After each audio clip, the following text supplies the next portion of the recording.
He's also a wild dude that lives in the world of kickboxing. That is a wild group of people. You pay attention to like top flight kickboxers like the Badr Haris. Yeah, he was killing everybody. Yes. He's a bad Badr Hari's a dangerous guy. He's kill or be killed. That guy is just die on his wired- shield, wired reckless. He's wired Reckless. different. Yeah, he comes from blood. And the thing is, what you were saying, Mike, people love you when you do your best. And that's why they love him. Like they know that guy's He ready to ain't go gonna out on quit. his shield. He ain't gonna He's no quit. He's going out on his shield. He goes to war. He's very exciting. He's one of the most exciting kickboxers of all time because it's like there's no point He's fighting just like an with that animal, guy. right? He's an animal. Attacking. He's attacking. To hurt you at all Yeah. time. Everything's to hurt you. It's a different kind of human.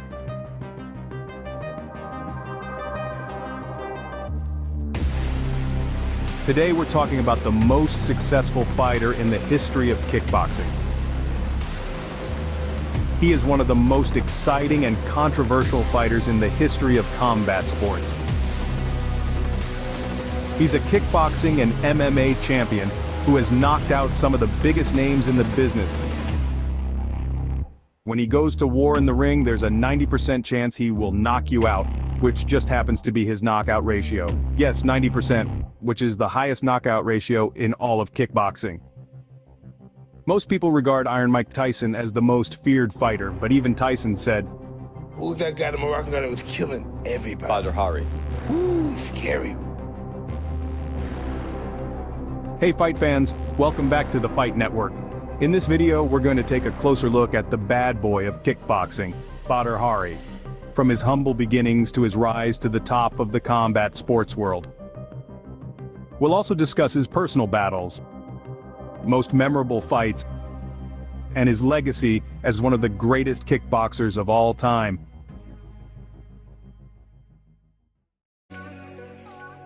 Badr Hari was born in Amsterdam, Netherlands, to parents from the city of Kenitra in Morocco. At the age of 7, his father sent him to the local kickboxing gym, so he can learn how to defend himself from the neighborhood bullies. People quickly realized he was a natural talent. Another person that noticed his natural explosive talent was Tom Herring, who just happened to be the godfather of Dutch kickboxing and took him under his wing. Training at the famous kickboxing gym called the Chakarik. Badr started to become well known on the Amsterdam scene with his powerful hooks and devastating kicks, and quickly rose through the ranks of the kickboxing world, having about 40 amateur fights and being known as a knockout specialist. He won his first world title at the age of 19.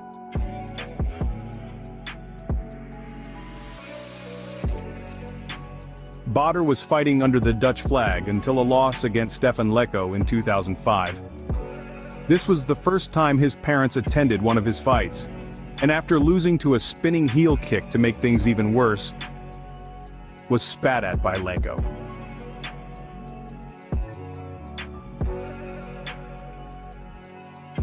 Badr tried to speak to the audience, which proceeded to boo him. A loss he can deal with, but the disrespect from the crowd changed him. From then on, Badr has represented Morocco. He also left the Chakarik gym to start a new journey with Mike Tyson. K1, the biggest kickboxing organization in the world, had heard about Badr's feats inside the ring and gave him an invitation to have a rematch with Lecco at the next tournament.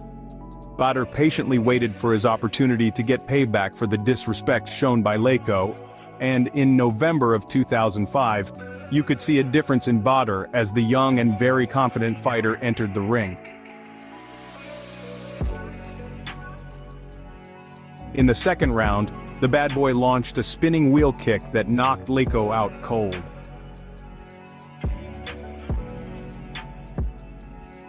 Revenge was served in explosive fashion, but Badr showed honor in winning and helped his former enemy back to his corner, showing sportsmanship that endeared him to the fight crowd.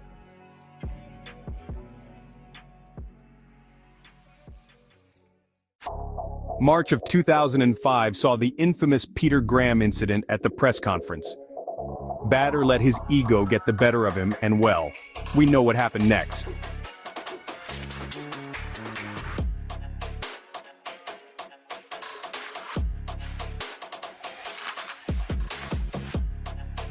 During this fight, the two fighters didn't disappoint the crowds, with each round seeing both fighters show precise attacks. In the final few moments of the fight, Graham unleashed a brutal rolling thunder kick, connecting perfectly and shattering Badr's jaw, in one of the worst knockouts in Badr's career. The Russian kickboxer Ruslan Karayev would be Badr's next opponent 6 months later. But this fight was very controversial for a few reasons. Backstage before the fight, Badr was annoyed. He was suffering from an ankle injury, and while trying to tape the injured ankle, the officials tried to stop him, which resulted in Badr flying into a rage.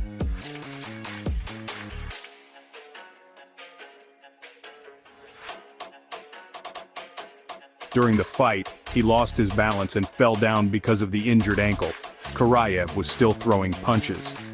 The thing is, none of these punches connected. What did connect was an illegal kick to Badr's face, which resulted in the referee giving a 10 count, which should not have been the case. When Badr did stand, he was counted out by the ref, and it was ruled as a knockout.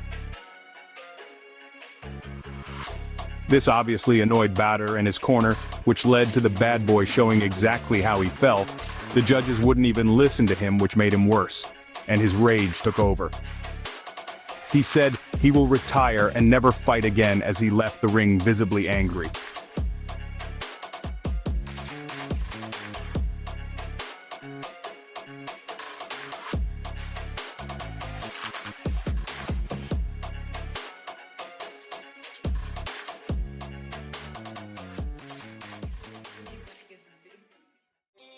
He didn't retire because after 2 more fights, in March 2007, he fought Karayev again. It was clear for everyone to see that with a cold stare, Badr was different this time. He looked like a man with only one thing on his mind: revenge. From the first second, it was back and forth action between the fighters.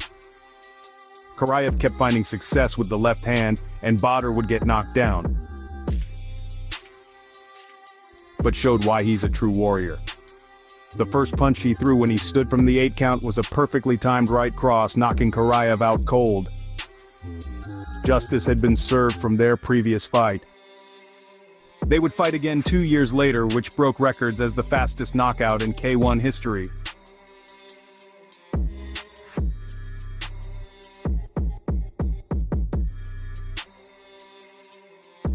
Another fighter Badr had unfinished business with was Peter Graham. During the fight, Badr controlled the distance. His timing was near perfect every round.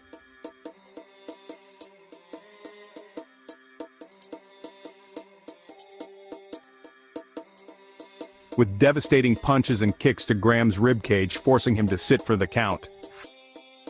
Overall, it was a dominant win for Badr, who won by decision. In a short time span of 5 years, Badr had risen from an unknown fighter from Amsterdam to the world's biggest kickboxing organization, and on his 23rd birthday, he would compete in his first K1 tournament. His quarterfinals opponent would be none other than the experienced Dutch kickboxer, nicknamed the Flying Gentleman, Remy Bajanski. He's the man responsible for some of the most crazy knockouts in K1.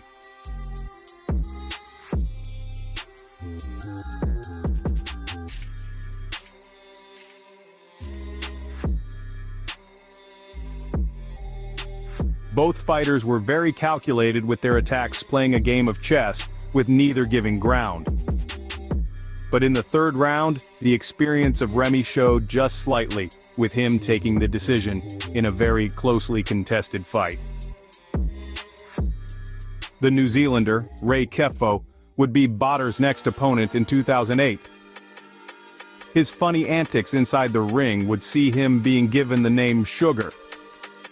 He loved to put on a show for the crowd, but make no mistake, his punches were capable of knocking out the best fighters at the time.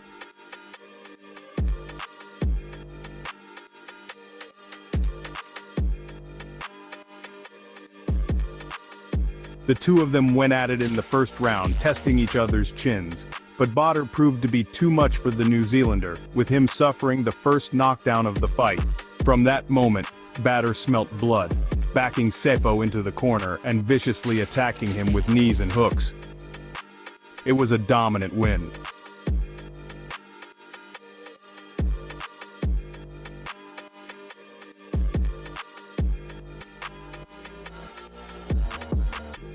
His first K1 defense was against Glub Fertoz, a Brazilian with his signature question mark kick, which was responsible for putting enough fighters to sleep to deserve a title shot.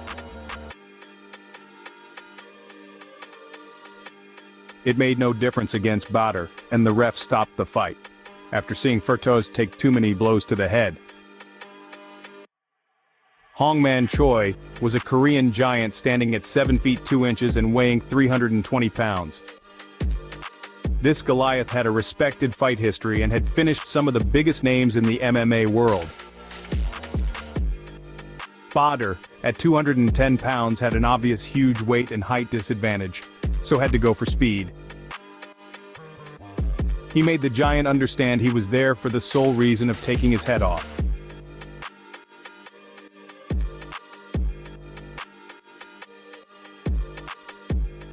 A knockdown in the second round made Badr realize he had to attack the body to slow the giant down. His game plan worked, with the Korean being unwilling to continue, and Badr taking the victory, resulting in an amazing 2008 for the K1 King.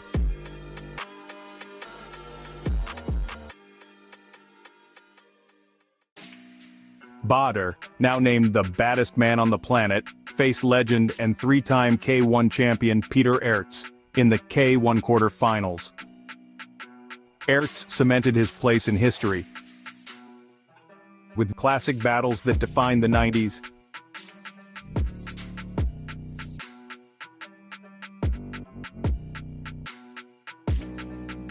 When the two faced each other in the ring, the first round was a slugfest, but the second round saw the Moroccan turn up the heat, and Aerts couldn't do anything about it.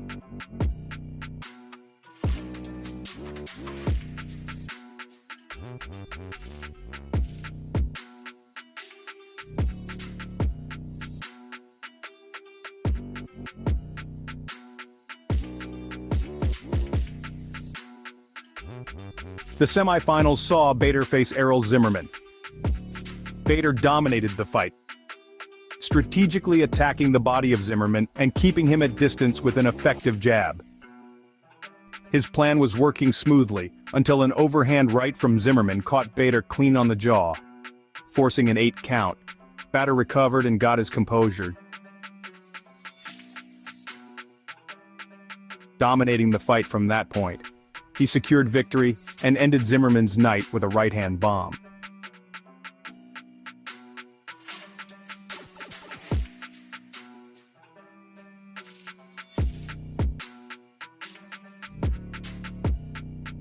Badr's opponent in the finals was Remy Bajanski, who earlier in the tournament shattered Gokun Saki's ribs and fractured Jerome Lebanner's arm, making this one of the most exciting finals for fight fans.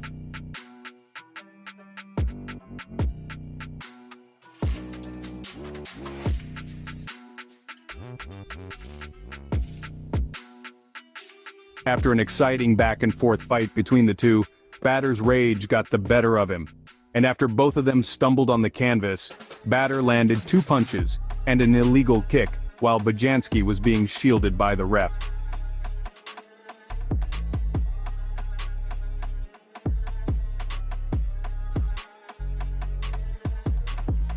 Bajanski was unable to continue. Badr was given a red card and disqualified. He was also stripped of the championship belt. He escaped suspension to face his next opponent in 2008, the feared Alistair Overeem, who at the time was wisely considered as the most powerful striker in MMA, with a roster of highlight knockouts.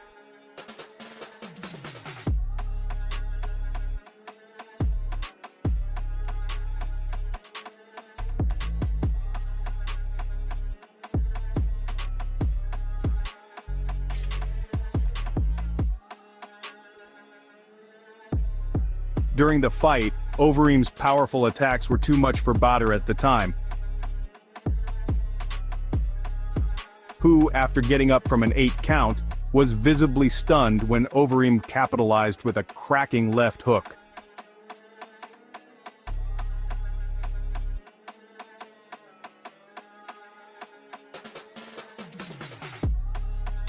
This wouldn't be the only time they fought, but more about that later in the video.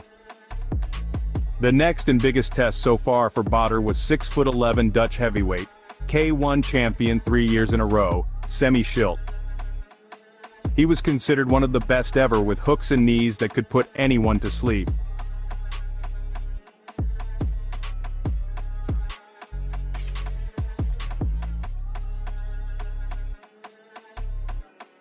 Badr went to war with the giant, closing the distance and unleashing brutal hooks.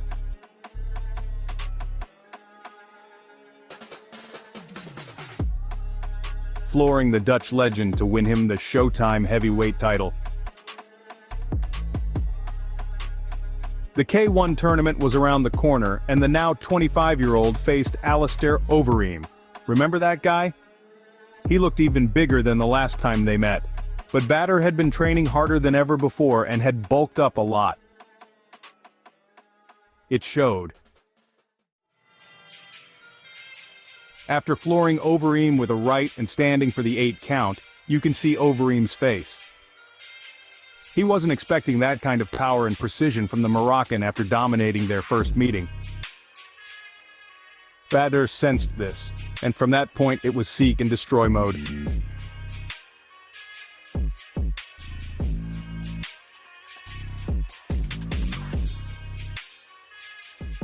2010 saw him face Alexei Ignashov, who had never been knocked down in his career.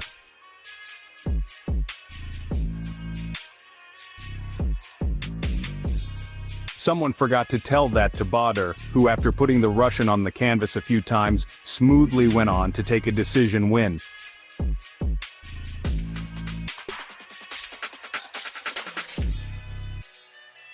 Badr's rage took over again during a fight with Hezdi Gergis.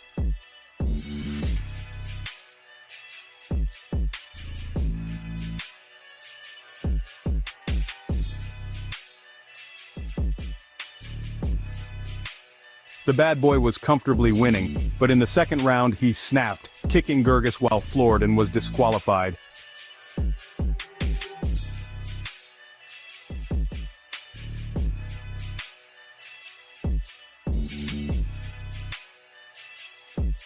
Badr joined Glory in 2016, and Rico Verhoeven was seen by many as the best striker in the Glory promotion. He was a new breed of fighter, and many dismissed Badr, thinking he's too old and past his best.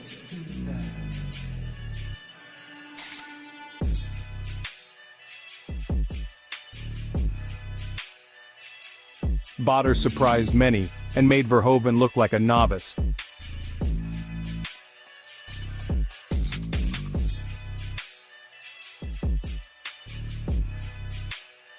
But bad luck caused an injury and prevented him from continuing the fight.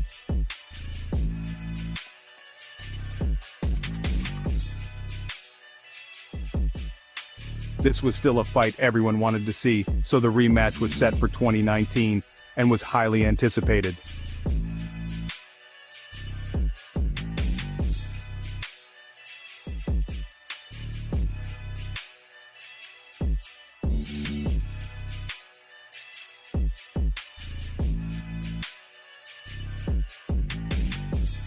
Badr attempted a spinning kick, but injured his ankle in the process, and again, was unable to continue the fight.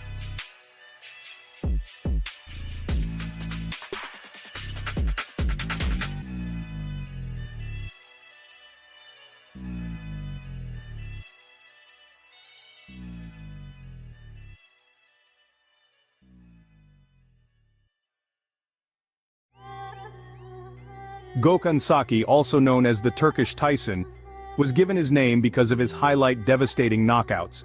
He was a danger to anyone that faced him, but Badr didn't believe the hype. He floored Saki in the first round with vicious hooks and uppercuts. The Moroccan showed once again how dangerous he can be in the ring. And after flooring Saki 2 more times, forced him to quit in the second round.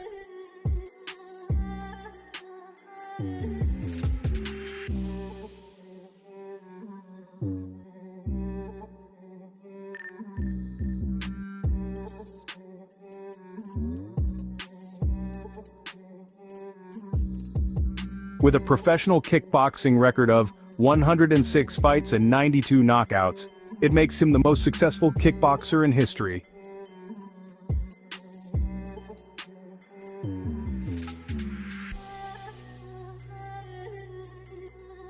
Despite his personal struggles, Badr Hari is a true legend of the kickboxing world. He's known for his devastating knockout power and his never-say-die attitude in the ring, which made him a fan favorite. He's a complex and fascinating figure who has been officially praised by the King of Morocco in 2009 for his outstanding accomplishments in sport. But he is also a flawed individual who has made some mistakes. He chose to live by his own rules, which at times cost him titles and belts. But regardless of your opinion of him, there is no doubt that Badr Hari is one of the most iconic fighters in the history of combat sports, and will be remembered as one of the greatest fighters of all time. Thanks for watching. If you liked the video, press the like button and subscribe to the Fight Network for more videos about the greatest combat sports fighters of all time.